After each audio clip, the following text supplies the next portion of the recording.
மீனாவுக்காக மனசு மாறின சத்யா, மாட்டிக்கிட்ட ரோகிணி, அதிர்ச்சி கொடுத்த விஜயா, ஸோ இந்த மாதிரியான விஷயங்கள் குறித்தா இன்னைக்கான சிறுகடி காசை சீரியலில் என்னென்ன நடந்துச்சு அப்படிங்கிறத பார்க்க போகிறோம்.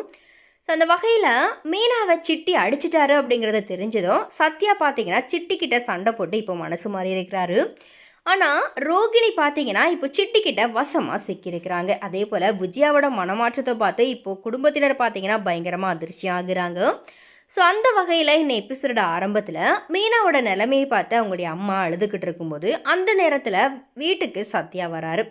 சத்யா கிட்ட உன்னால தாண்டா இவ்வளோ பிரச்சனை, ஏற்கனவே உங்கள் அப்பாவை கொண்டுட்ட, நாங்கள் உயிரோடு இருக்கிறது உனக்கு பிடிக்கலையா, இந்த மாதிரி சத்யாவை அடித்து அழுதுகிட்டு இருக்க. அதுக்கு சத்யா என்னாச்சுமா, என்ன பிரச்சனை அப்படிங்கிற மாதிரி கேட்க, நீ சிட்டி கூட சேர்றது தான் பிரச்சனை, சிகரெட் குடிக்கிற பழக்கம் உனக்கு வந்ததுக்கு காரணம் அந்த சிட்டி தான்னு மீனா அவனை கேட்க போனால் அவன் மீனாவை கீழே தள்ளி விட்டுருக்கான். அப்போ அவளுக்கு அடிபட்டுருச்சு, அவள் இப்போ ஹாஸ்பிட்டலில் இருக்கா. இந்த மாதிரி அழுதுகிட்டே மீனாவோட அம்மா சீதாவுக்கு கால் பண்ணி வீட்டுக்கு கூப்பிடுறதுக்குள்ளே சத்யா பார்த்தீங்கன்னா வேக வேகமாக சிட்டியை பார்க்குறதுக்காக போகிறாரு.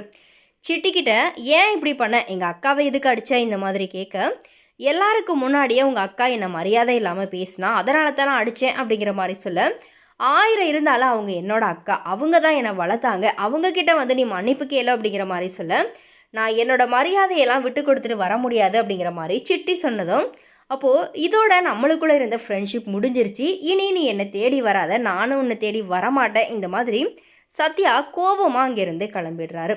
அதுக்கப்புறமா மீனாவுக்கு ஸ்கேன் எடுத்து பார்த்துட்டு எந்த பிரச்சனையும் இல்லை அப்படிங்கிற மாதிரி டாக்டர் சொல்கிறாங்க. குடிக்க எதனா கொடுங்க அப்படிங்கிற மாதிரி சொன்னதும் முத்து ஜூஸ் வாங்குறதுக்காக போகிறாரு. அந்த நேரத்தில் மீனாவோட குடும்பத்தினர் எல்லாருமே வராங்க. மீனாவோட தலையில் இருக்கிற அந்த கட்டை பார்த்து மீனாவோட அம்மா சீதா இந்த மாதிரி எல்லாருமே பதறாங்க. அதுக்கு மீனா ஒன்றும் இல்லைம்மா இந்த மாதிரி சொல்லி சமாதானம் பண்ணிக்கிட்டு இருக்கிறாங்க. அப்போது சீதாவும் மீனாவோட அம்மாவும் சத்யாவை அடித்து உன்னால தாண்டா இத்தனை பிரச்சனையும் அப்படிங்கிற மாதிரி சொல்கிறாங்க. அதுக்கு சத்யா மீனா கிட்ட, என்னால் தான்க்கா எல்லாருக்கும் பிரச்சனை, இனிமேல் நான் எந்த தப்பும் பண்ண மாட்டேன், நான் அவன் கூட இனி சேரவும் மாட்டேன், இப்போ கூட நான் நேரடியாகவே போயிட்டு அவனை திட்டிட்டு தான் வந்திருக்கேன், அவன் இப்படி பண்ணுவான்னு நான் நினைக்கவே இல்லை, நீ எங்களுக்காக பண்ணதை நான் மறக்கலக்கா, இந்த மாதிரி அழுதுகிட்டே சொல்ல குடும்பத்தினர் எல்லாருமே சந்தோஷப்படுறாங்க. இது எல்லாத்தையுமே முத்து ஓரமாக நின்று பார்த்துக்கிட்டு இருக்கிறாரு.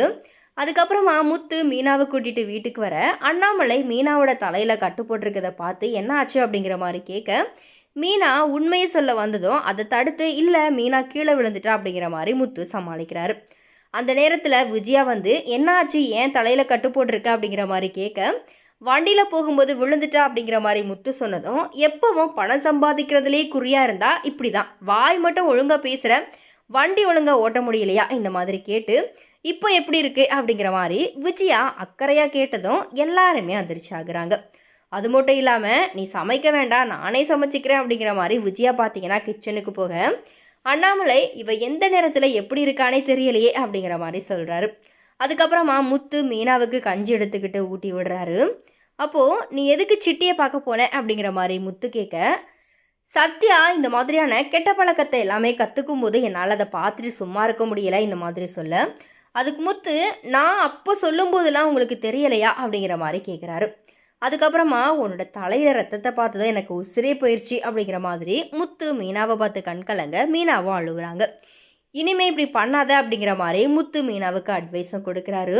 இன்னொரு பக்கத்தில் ரோகிணி சிட்டியை பார்த்து அவருடைய பழைய பிஏ மிரட்டுறதை பற்றி சொல்ல, அதுக்கு நான் உங்களுக்கு ஒரு ஹெல்ப் பண்ணுறேன் அப்படின்னா நீங்கள் எனக்கு ஒரு ஹெல்ப் பண்ணணும், உங்கள் அத்தை நகைகளை திருடிட்டு போனது சத்யா தான், அந்த வீடியோ முத்துவோட ஃபோனில் இருக்குது, அதை நீங்கள் சோஷியல் மீடியாவில் போடணும் அப்படிங்கிற மாதிரி சொல்ல ரோகிணி அதிர்ச்சியாகி நிற்கிறாங்க. ரோகிணி சிட்டிக்கிட்ட இப்போ மாட்டியிருக்காங்க. ஏற்கனவே பிரச்சனை பண்ணிக்கிட்டு இருந்த சத்யாவும் விஜயாவுமே பார்த்தீங்கன்னா இப்போ மனசு மாறி இருக்கிற நிலையில் இந்த வீடியோ இனி வழியாகும் போது கண்டிப்பாக விஜயா பார்த்தீங்கன்னா மறுபடியும் பழையபடி மீனாவோட குடும்பத்தை பற்றி அசிங்கமாக திட்ட போகிறாங்க. முத்துவுக்கும் கண்டிப்பாக அது பிரச்சனையாகும். ஸோ இனி என்ன நடக்க போகுது அப்படிங்கிறத நாமளும் வெயிட் பண்ணி பார்க்கலாம்.